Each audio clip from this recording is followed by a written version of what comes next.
అక్రమ అరెస్టులతో విద్యార్థి ఉద్యమాలు ఆపలేరని బీఆర్ఎస్వి రాష్ట్ర కార్యదర్శి మహమ్మద్ ఖాసిం జయచందన్ అన్నారు.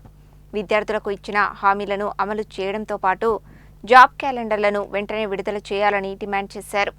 విద్యారంగ సమస్యల పరిష్కారం కోరుతూ సీఎం ఇంటి ముట్టడికి పిలుపునిచ్చిన నేపథ్యంలో గురువారం నల్గొండ వన్ టౌన్ పోలీసులు బీఆర్ఎస్వి నల్గొండ పట్టణ నాయకులను అరెస్టు చేసి పోలీస్ స్టేషన్కు తరలించారు. ఈ సందర్భంగా బీఆర్ఎస్వి రాష్ట్ర కార్యదర్శి మహమ్మద్ ఖాసిం జయచందన్ మాట్లాడుతూ ప్రభుత్వం చేస్తున్న మోసపూరితమైన హామీలను నిలదీస్తున్నందుకు అక్రమంగా అరెస్టు చేసి పైశాచిక ఆనందం పొందుతున్నారని అన్నారు. తెలంగాణ ఉద్యమకారులను రాష్ట్ర ప్రభుత్వం పూర్తిగా విస్మరించిందని తెలిపారు. చదువుకోవాల్సిన విద్యార్థుల ముందు అనవసరమైన రాజకీయాలు మాట్లాడి విద్యార్థులను భయభ్రాంతులకు గురి చేస్తున్న ముఖ్యమంత్రి రేవంత్ రెడ్డి తక్షణమే క్షమాపణ చెప్పాలని డిమాండ్ చేశారు. ప్రజాపాలన పేరుతో అరెస్టుల పాలనగా ప్రభుత్వాన్ని నడుపుతున్నారన్నారు. ఫీజు రీయింబర్స్మెంట్ విడుదల చేయకుండా పూర్తిగా బడుగు బలహీన వర్గాల విద్యార్థులను చదువుకు దూరం చేయడం సిగ్గుచేటన్నారు. విద్యార్థులకు ఇచ్చిన హామీలను అమలు చేయడంతో పాటు జాబ్ క్యాలెండర్లను వెంటనే విడుదల చేయాలని డిమాండ్ చేశారు. లేకపోతే ముఖ్యమంత్రి, మంత్రులతో పాటు స్థానిక ఎమ్మెల్యేలను బీఆర్ఎస్వి అడ్డుకుంటుందని హెచ్చరించారు.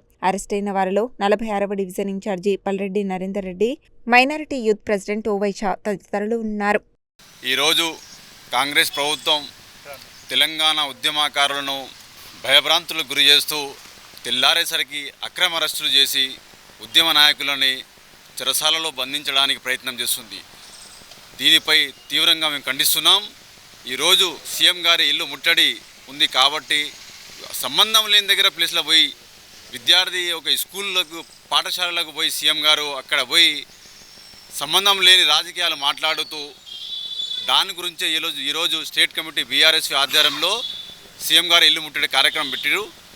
ఎందుకంటే ఈరోజు తెలంగాణ ఉద్యమం నాయకులు తెలంగాణ సాధించిన వాళ్ళను కూడా ఈరోజు గౌరవించకుండా ఈరోజు అక్రమ అరెస్టులు చేయడం ఇది సరైన పద్ధతి కాదని మేము డిమాండ్ చేస్తున్నాము.